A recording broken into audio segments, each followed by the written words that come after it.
I am Romanos, Basileus of Bulgaria. My grandfather forged our great empire, and my father held it justly for 50 years. Under my rule, our northern borders are strengthened through alliance with powerful Bohemia, while our armies push south into Anatolikon. Bulgaria has never been stronger, yet there remain two thorns in my side, my sons. Both warriors strong and proud, with the old Roman territories lying within our reach, how easily they could claim greatness. But they insist on squabbling amongst each other like children. I must ensure my affairs are in order, lest they tear the realm apart in my wake. Welcome back to Crusader Chronicles.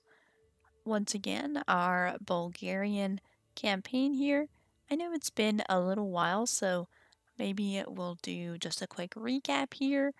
But last episode we were playing as our grandfather, King Trajanos, who formed the Bulgarian Empire and became Basileus Trajanos before he was tragically slain by the White Stag.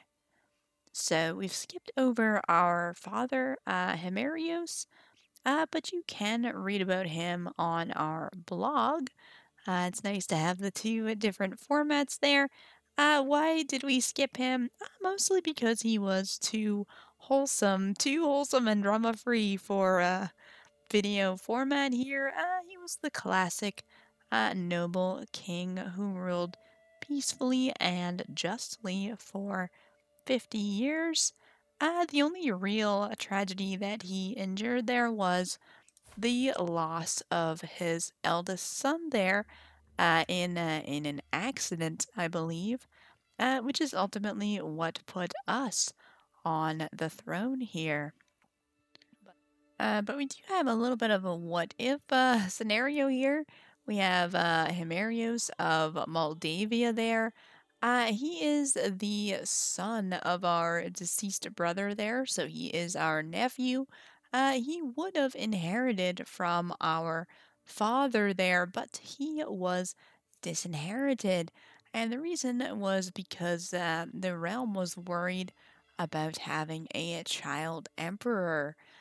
We know what happened to King Theo, what a tragic life he lived as a child ruler there. So our father was very worried about putting his grandson in the same situation there and opted to disinherit him instead. But he did grant him the kingdom of Moldavia to rule over instead. So we could have been playing as this guy. We opted to be playing as Romanos here instead, which I'm pretty happy with. I'm happy with that. If we look at Himerios there, he takes after, I think, our father quite a bit, being, a good, righteous man, just, patient, and charitable. And we played quite a bit of those characters recently there, so I opted for Romanos as a bit of a change of pace here. I think we are a little bit more morally gray. You can see that we are honest, so we got that going for us. But we are also cynical and lustful there, so we kind of have one virtuous trait and one sinful trait there, which kind of evens us out. Of course, we are also very self-interested there. So our personality came into play pretty much from our first day on the throne here.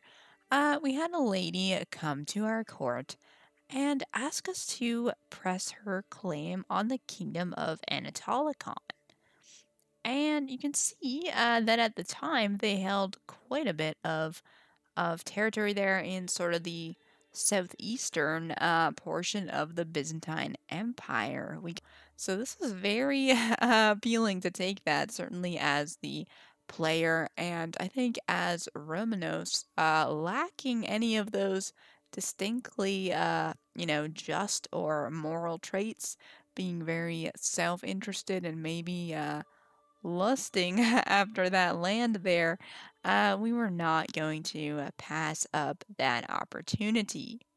So you can see here now the result there. I really don't know what happened. We didn't even get as much land as Anatolicon seemed to hold at the beginning there. Maybe this is the de jure portion there, but we really only got a relatively small chunk, and the rest of it kind of shattered. There's Nicaea there, which is ruled over by a small child, and Zaporizhia in the north. So, not sure if that was a game rule or maybe there was some type of civil war that succeeded before we did there, but we didn't get as much land as I hoped.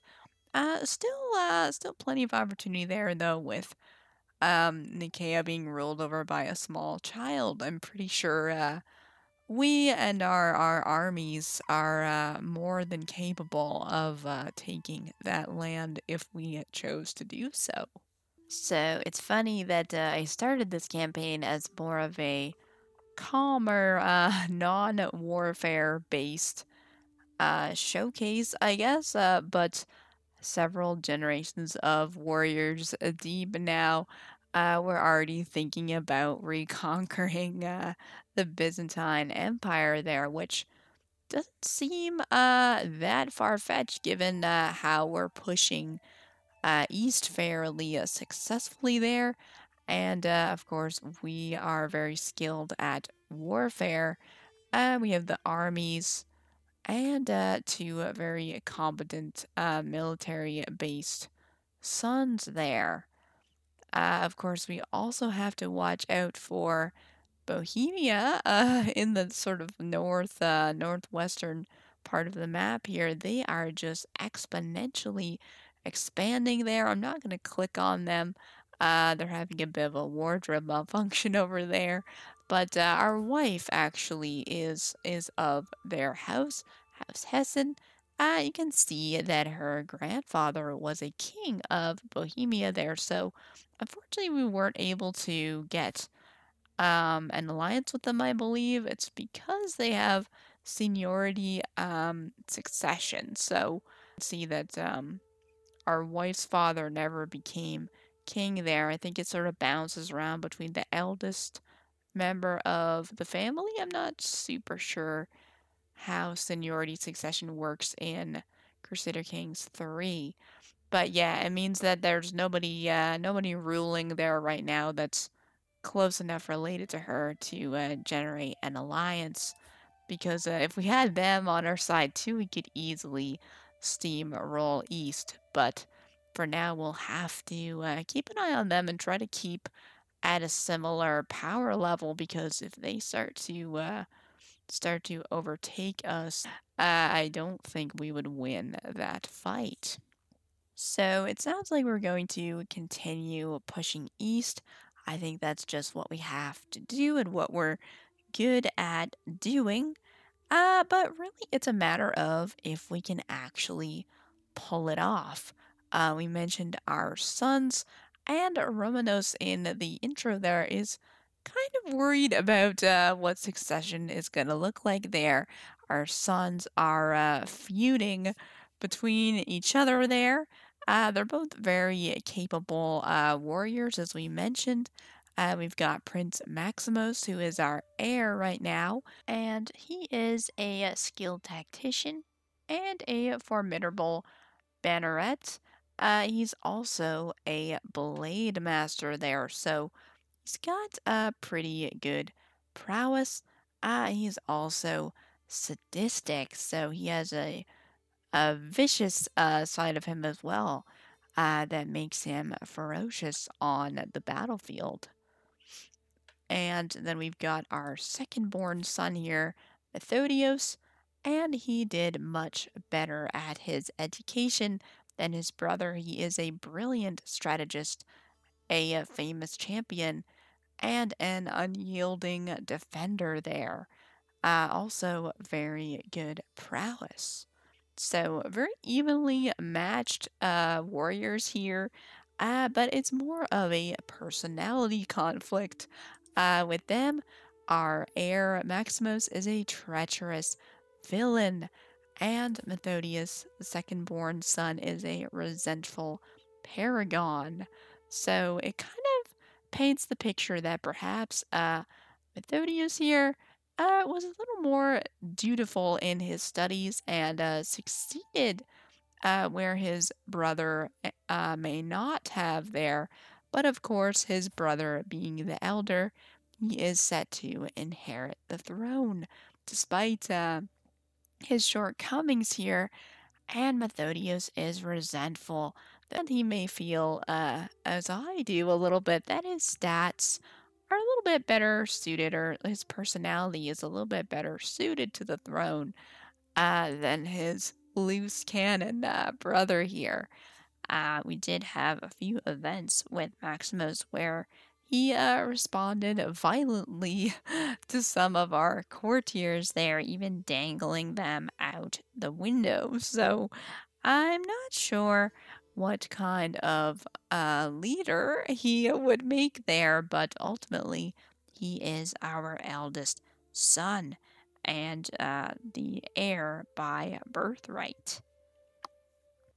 So the question then becomes, how is Romanos going to respond to the conflict between his sons there? Is he really going to choose one over the other, or how is he going to resolve the potential succession crisis? So I think that's where our traits come into play here. The potential Basileus was very just and sort of morally upstanding. He may have taken a specific side on the issue. We don't have a trait like that. We're not just or zealous. We believe people are driven by their own self interest. So if our son wants to choose violence to solve his problems, then perhaps we believe that that is his prerogative to do so as a royal prince. But it doesn't mean that we're not human and perhaps play favorites there. I think we do have a soft spot for Methodios, as do I, frankly. Certainly, we are more similar. Let's see what traits we have in common. Yeah, we're both honest and lustful there.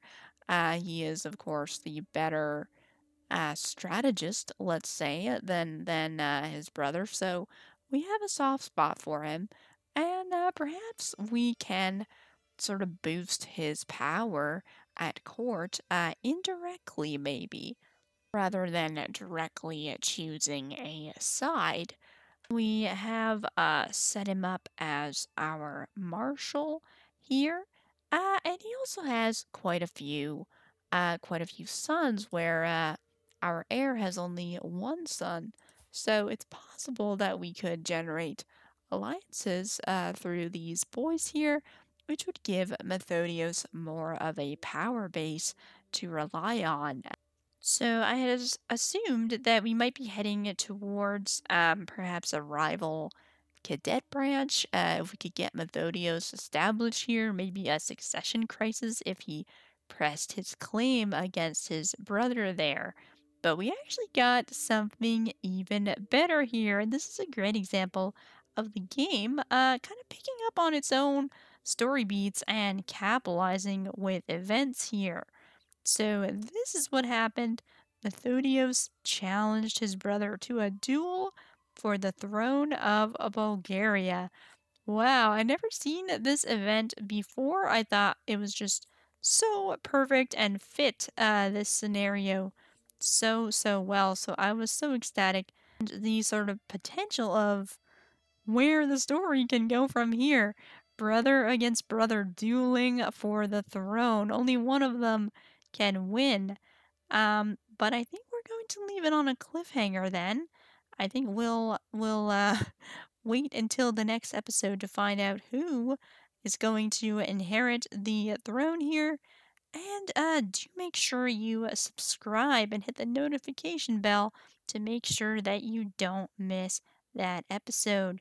It's going to be very exciting to see what happens. So we will definitely see you next time on Crusader Chronicles.